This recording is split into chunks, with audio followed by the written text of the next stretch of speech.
shapes in place. I've started by blocking in height of the castle relative to the bridge, the height of the bridge, reflection of the bridge, and actually the castle's also reflected in the river here with slight rippling, which I find adds to the composition. So I've basically got it divided into 4 areas. And I've done that by dividing up in very simple shapes and then working the shapes into it to make sure I get the correct balance. As we've got this huge castle right at the top of the hill, wide expansive bridge actually has, I think, 7 arches altogether, of which I'm only getting 1.5. And then the bridge itself seems much bigger than the castle. And then even in the foreground, there's the height of a man here standing in the edge of the river. His height is actually pretty much the same as the castle on top of the hill, which of course is the consequence of the perspective. So I've got those proportions mapped in, which enables me then to elaborate with as much detail as I need, or indeed strip it down and keep it simple. Well, I've probably gone beyond that stage now, so I'm just going to get some basic colour on and see if I can get the tonal relationships right at the same time as the colour. So let's start in the traditional way, wetting the sky, and I'm going to, because we're working out of doors in warm weather, going to wet an area of the river at the same time. I'll come back to that with another bit of water. I'll just keep damping it, and by building up the moisture level, it will mean when I actually put paint on the surface, it's more likely to flow, as the paper's probably already drying at the top where I first wet it. So again, I'm going to wet it a second time and let that soak in while I get the colour ready. Is it not best to give it an overall wash? I'm only isolating, what I'm washing over Tess is the areas I'm going to paint now, which is only the sky and the water. Traditionally you paint in watercolour from the furthest thing away towards you and end up with the nearest thing, but that of course presents you with difficulties when the nearest thing is one light and too complicated. So I'm now just doing a simple mix of a cyan blue and cobalt blue. Try to get the feeling of this sort of powder blue sky, bearing in mind that this colour going on now will look much paler by the time it's dried. And remember, it's going onto a wet surface, so it's being diluted as I paint it on. So what looks quite a strong colour in the palette, remember, is not going to be the same when it dries on the paper. And normally a sky diminishes in colour as it gets down lower, but we're only including a small part of that sky, so actually the graduation from the top to the bottom is negligible. In reality, the cobalt blue up here is never quite, that I see, is never quite matched by the paint in your pot. It's very difficult, I find, in watercolours to get the exact colour, but I think if you can get the tonal depth correct, you've got a good chance of capturing the atmosphere. The same colour appears in the water lower down beneath the reflection of the castle, but it's not as bright. So what I do in the water is I actually make a slightly deeper version of the colour and I cut it, and that's the term for when you mix a colour with its opposite colour.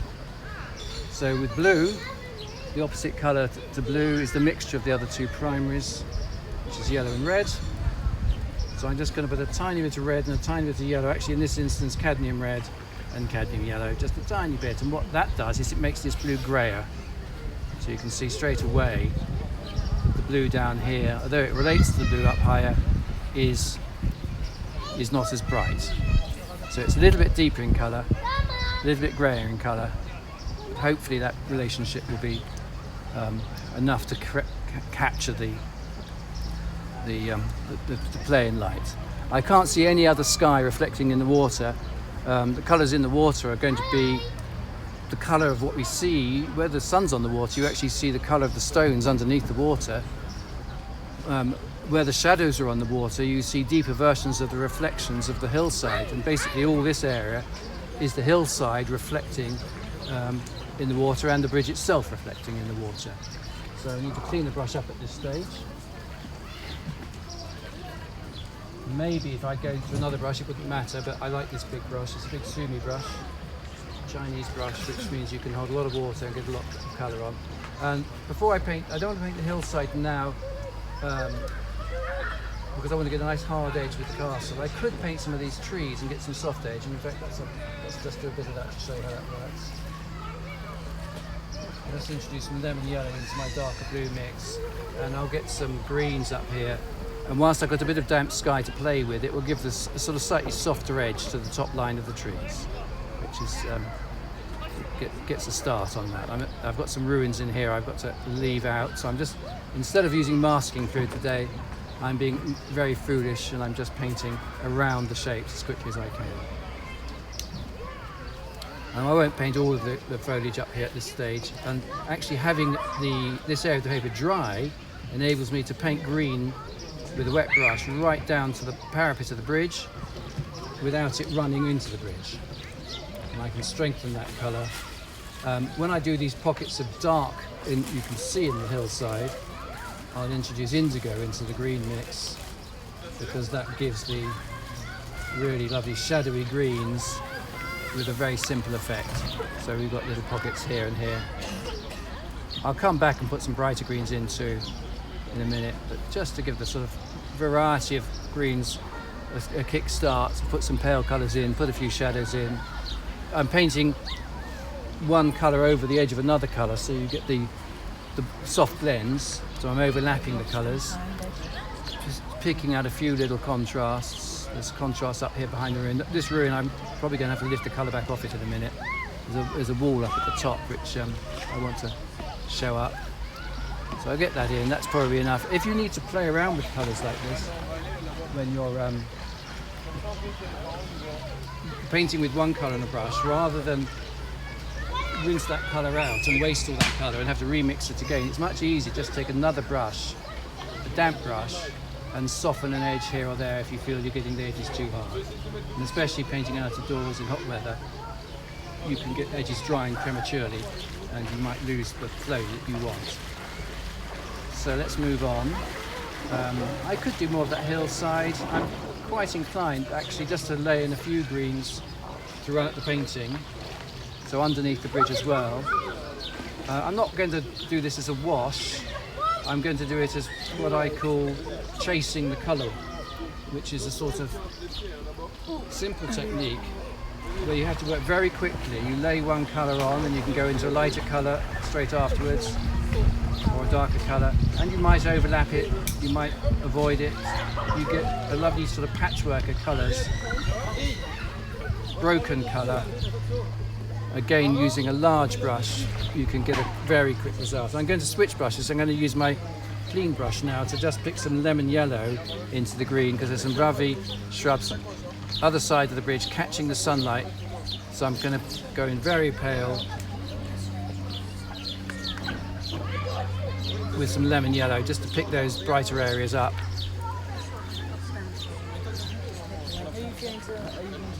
Same over the other side. I want to paint warehouse. You snooze, you lose. And the other thing I'm doing as well is when I'm seeing some bright. Do you know where you are on the edge of the cliff? When I see some bright colours in the foliage reflected in the river, I'm going to do that too. And I'm going to do the same now. Bring that lovely sunny greens up on top of these pale greens.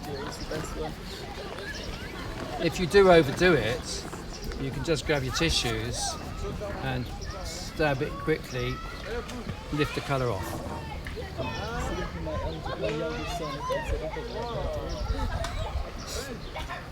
I think one of the things that can make or break a reasonable watercolour is knowing how to be brave with watercolour, not being too particular and fussy, because obviously we can all take huge care and paint a meticulous watercolour, but I think the best watercolours are ones which have been painted quite freely and can capture the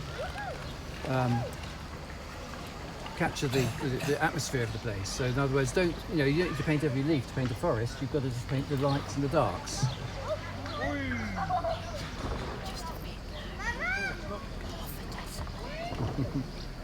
So again, I'm coming in here when the greens, some of the green is dry, some is slightly damp. Don't worry about that, just exploit the properties of the paint you find you've already got on. And again, if you get watermarks or drying edges, don't worry about those. You can always go back and play around with those later. Soften them, perhaps bring them back a tiny bit with a sponge. There are lots of little techniques that can gauge and control, or re-gauge and control the colours you've already got. So it doesn't have to be perfect at this stage. Often I'll do a sketch on the spot like this, take it back to the studio and just have another look at it, and sometimes the next day I may go back and just brighten a colour or add a shadow. That's fine. I'm just trying to get the colour as sharp as I can on top of the bridge. I can come down and do the same here. And I'm going to do the same now with a few darker colours in the river itself. In the river, the greens tend to turn to khaki. So I'm using raw sienna and actually a tiny bit of red with my khaki, which I would then mix with the same blues, cold blues or warm blues. So I've got a cyan blue here. And you tend to get these lovely, slightly neutralised greens, which there's an embankment here. Let's put that in actually. I'm going to put that running up through the hillside there. And then I'll do it in the water. I take the same colours down into the water. I'm having to paint around a few little foreground features here, like there's a rock in the stream here. There's figures in a canoe. I could have used masking fluid, as I say, but I didn't. I haven't got it on my person today, so you have to be a bit more strategic as you paint around these little light coloured areas in the sea. I'm just breaking down some of the paint I put on earlier. When you're doing this, what I try to do is get the colour off the brush before I start manipulating the paint, because if I keep going with a fully loaded brush, you do turn things very quickly into a big mess. So the trick is to... Don't put too much dark, because I think it works better with the Well, softer, it will all pale softer. down. It will all pale down. I can't tell you what to do, it's up to you. It will all pale down, and the other thing is you can reduce it later. The softer greens and yellowy effect. There's some very strong shadows in here, and it's a very high contrast scene at the moment, with the sunlight really bright on the side of the bridge. I've already delineated where all my shadows, they've already moved down the bridge. The shadows are getting longer. So that can, I will probably stick with my drawing on that point. So I now take my damp brush and I just soften in some edges. Maybe lift a bit of colour back. So I've just... I'm okay, the water's okay. So reflections, I could do the reflections next, I could do the bridge next. Let's do the bridge. Let's move down the painting. Hang on a second. No, well, it's not very good perch on the uneven. Let's just do the castle. On a tree stump. Architecture is probably best attacked with a flat brush. So let's just put some colours on the castle with my flat brush. And of course with a flat brush I can get all the sharp edges I need. So here's a nice raw sienna wash on the top of the castle. The side of the castle's in shadow, so I can add some indigo to my raw sienna. Not much, just enough. You see I've made a sort of brown. Yeah, just leaving, there's some banners hanging down the side of the castle. I'm just leaving some slots of paper to which I can put those colours. And then it goes bluer up here. Again, the castle is just a tiny part of this. I'm trying to capture the setting of the castle, so every little feature of it isn't quite as critical as it might be if I did a closer study. But if I can capture the sort of rugged setting and its dramatic setting, then that to me will be a big success. another feature bit there.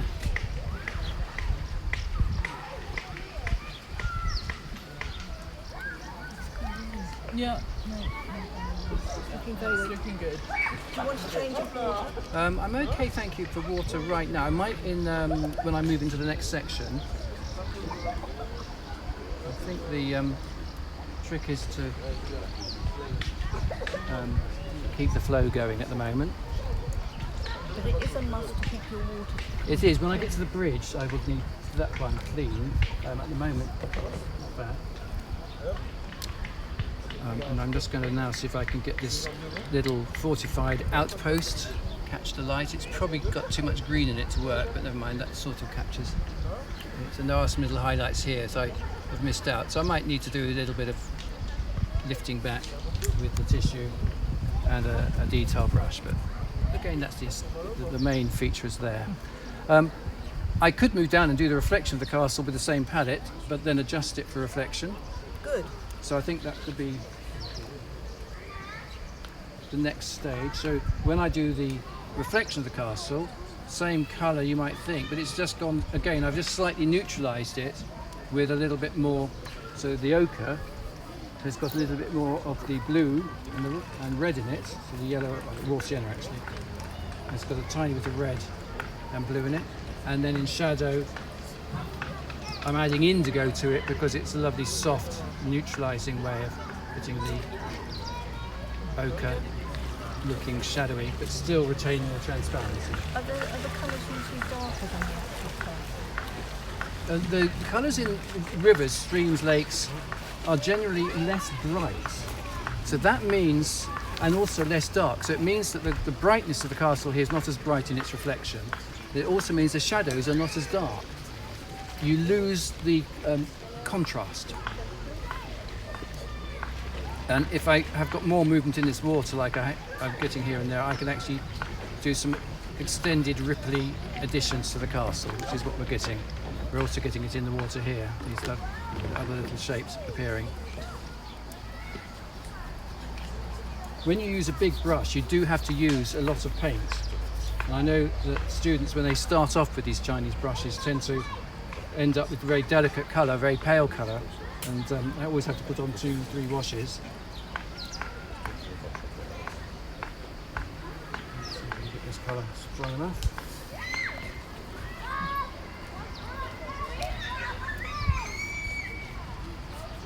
So we're getting the bridge itself reflecting much warmer in the water than above. And I'm just getting a big colour on, which I will then amend because we've got sunlight on some of it and shadow in some other parts of it. You've got to find an iron too. You've got to find one that suits your colour.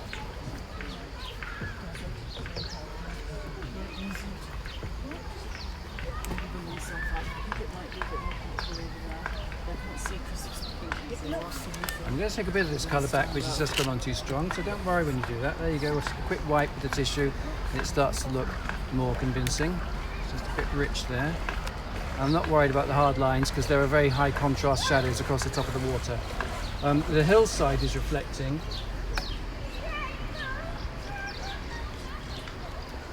But the greens are very much more neutralised in the reflections of the down here than they are above.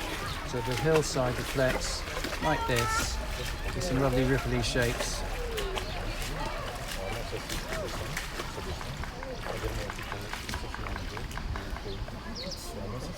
I think so. Why not? To the people standing behind you. Why not? Kom op jongens, ik ben er al lang uit!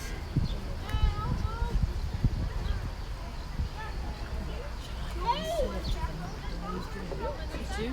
Why not? And then go back and say, and only give him 10. It's a bit more than that. Right, so we're getting I'm looking for the shapes in the reflections here, and we're getting the underside of the bridge, creating a nice contrast.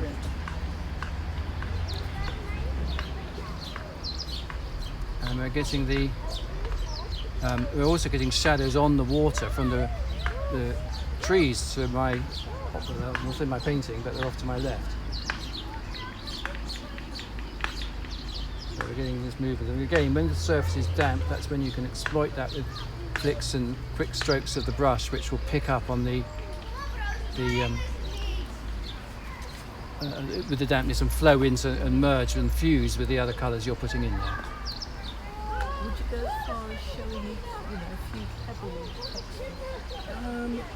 This is more of a sketch. I'm trying to do a sort of large sketch here, so I probably wouldn't go into the stones and details. I might just have a few. I've got my dog in here too to put in.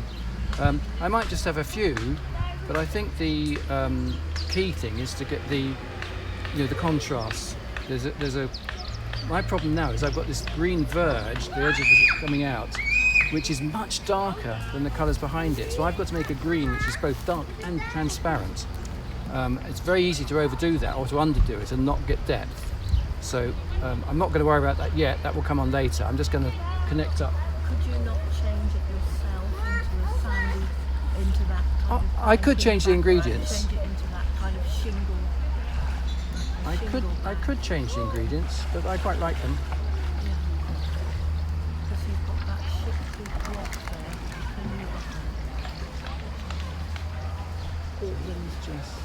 Portland stone colour. Let's just get the warmth in here. So we've got some warmer colours right the way through. This is where we're actually seeing the colours of the riverbed showing through the water.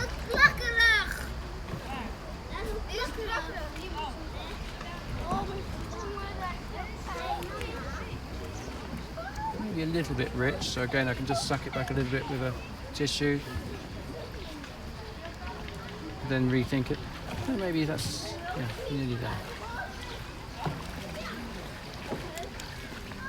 So there's some shadows on top of the water too. There's some ripples in the water.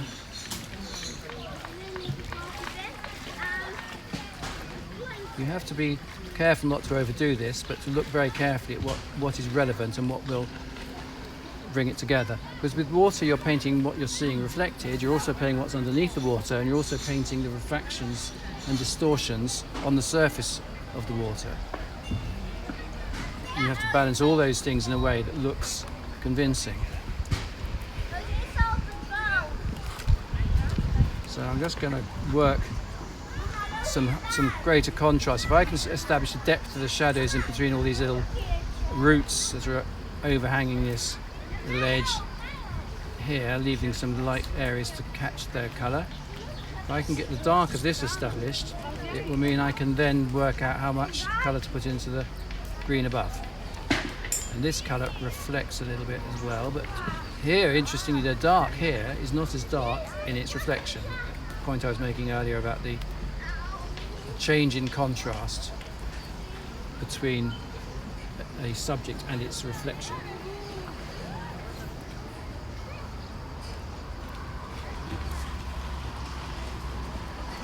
Just when I've got a colour on the brush and I see it elsewhere, this rock here is capturing some little darks on it. There's a dot back here. I use that colour when I've got it on the brush.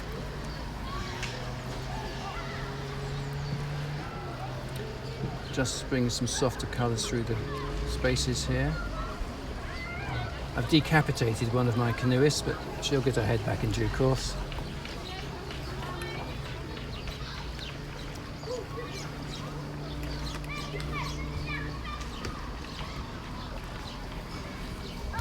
So I'm going to now move to the bridge.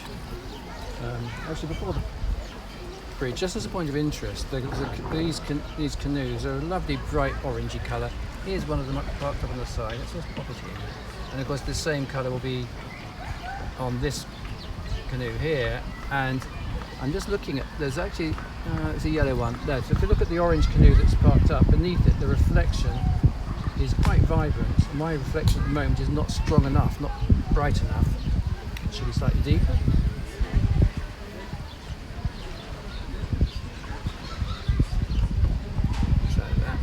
reflection and the ripples beneath it, when it's tidied up a little bit, should create a good basis for that kayak.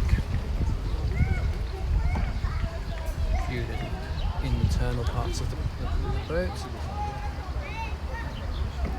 So let's get the bridge into place. A little bit of a clean up.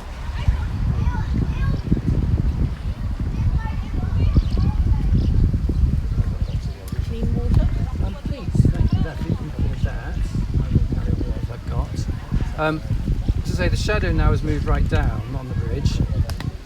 It's a sort of lovely Cotswold stone colour here. I want to get myself plenty of colour in my palette, so I'm just mixing up a nice quantity.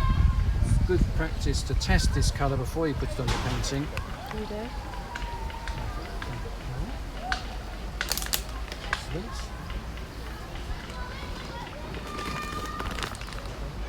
And I'm going to paint the whole side beneath the corbelled section as one, and then put the shadow on top of it. That's also a very clever way, well, not quite clever, way of avoiding, or if I do make a mistake with this colour, and I'm going to put a wash on top of it anyway, it doesn't matter, because I can then correct it where it does matter, in the sunshine. So the shadowy bit, you can start off with that, and then you can work into the other bits. Would you like a break? A break. I'm fine, thanks. Harrison's arm. Oh, Harrison. Yeah, well, Harrison is amazing. Yes, he's weathering all the storms. It's really doing it round. Again, here I've got some lights and shadows. I'm going to come back with my clean flat brush. And that's the beauty of watercolour, isn't it? The veils, the light, the layers that you can. Just pick out some little highlights. You can also, pick out a few little of the individual stones, just to get some slight variation in colour. Here, Chris, try this. This is a highlight brush. A special white brush. Oh, I've got this is good. I'll, Special white. It's worth a photograph. and now we do the parapet. Especially for it. Leave him alone.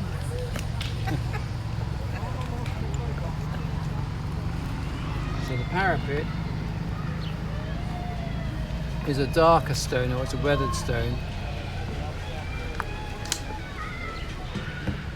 And with this flat brush, I'm painting straight onto dry with as clean a big sweep. I don't want this to go streaky, and when you do dry strokes, often that's the problem. You'll notice that where I've come in here, I found where my green was going too low, but actually with this brush, I can just agitate the surface, tissue it back a bit to a nice flat mark, and reapply paint. As long as I'm quick on this, I should be able to get it all over in one sort of clean stroke. There are little highlights on it, so that works fine. There are discolorations within it, so I could come in with slight variations in colour, bluer colours and so on, but I think I'll let it dry off before I do that. The corbel beneath it, just catching a tiny bit of light, it's got a little bit more blue in it. I'm just going to leave, in parts, I'm going to go along and leave a tiny little gap between the colour I've just put on and that. And if I can do this accurately, it should show that that part of the bridge is projecting slightly out.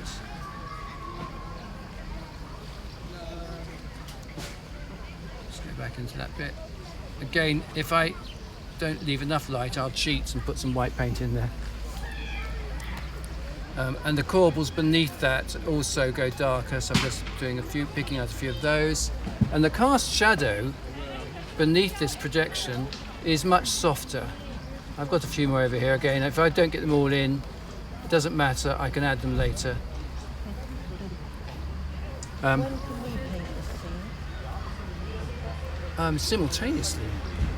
Or do you want to have a go, Carol? You can start off and do an interpretation straight away. I think it would make an interesting comparison.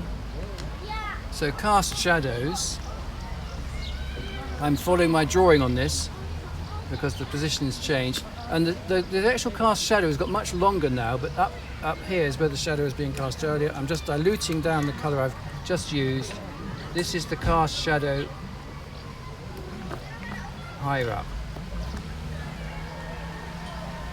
There are two types of shadow in painting: cast shadows and modelling shadows. And you might not think you need to know that, but actually, if you do know that, it might make you more confident with shadows, because cast shadows, which these types are very often hard-edged, whereas modelling shadows, such as when a shape is turning away from the light and is thus less lit up and goes darker, a modelling shadow could be soft-edged, it could be sharp-edged, but cast shadows, especially in strong light, are very often very crisp.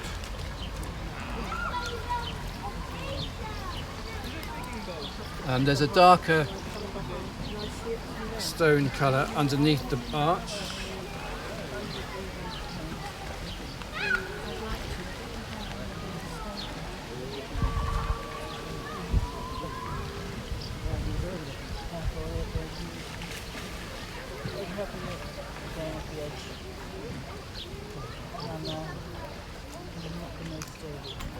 And if there's variation in the dark, which there is, there's a sort of rippling light here. I painted the dark with one ochre colour, and now I'm painting some cooler shades into it, so you get a shift from a warm ochre to a colder colour.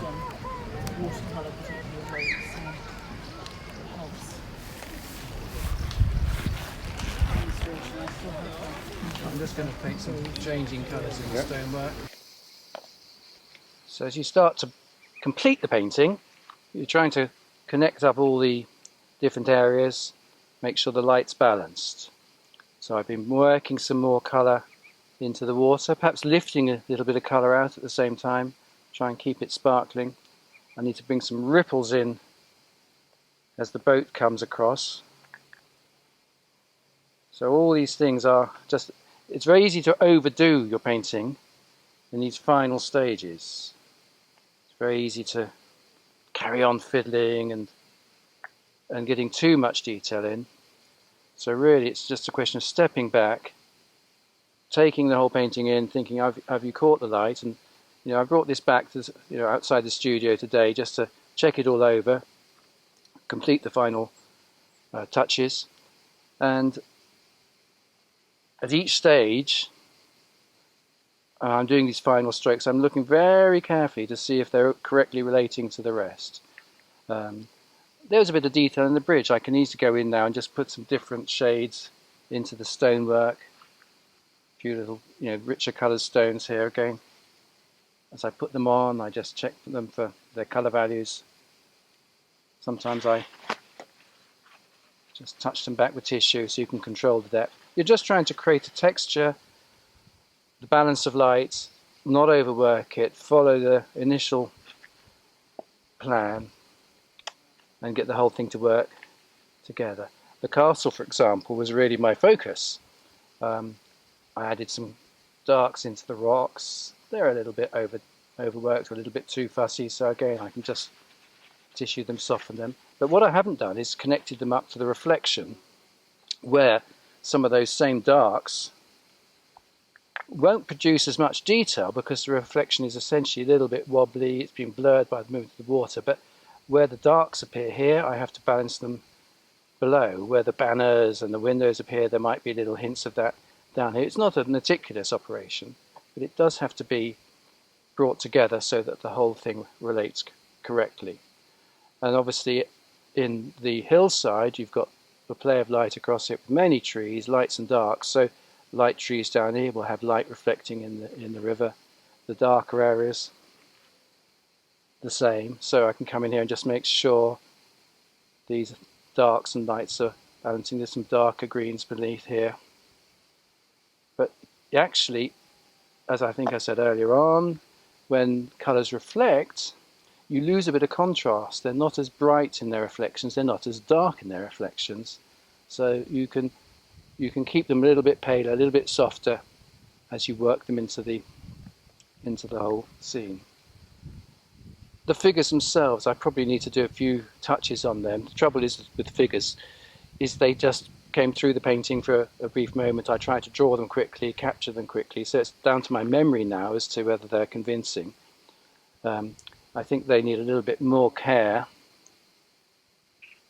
If they don't ever work, if you're stuck in a situation like this, I think the sensible thing is to maybe, if you took some photographs when you were painting out there, or maybe you can refer to some other photographs, you can always transpose a figure from another scene. As long as you've established the scale of the figure, where it is, it wouldn't matter if you used somebody else's image or another image to get the head the right shape or the shoulders working. Or in this instance, we've got a guy who is he's using a paddle, and you can use another reference to check on those things, because it's very difficult to capture all of that when they're just literally moving through your scene.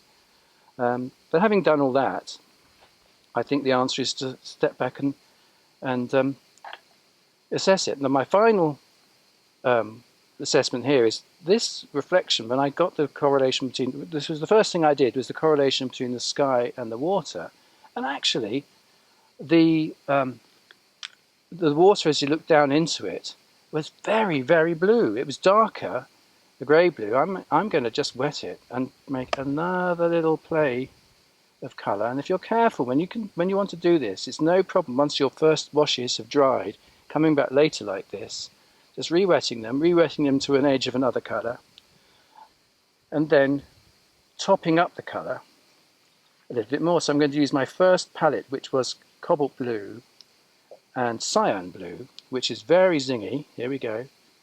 I'm going to add that in. I've just wet it. I'm going to sweep it across, avoid the castle, and see if I want to get a really powerful colour right down here.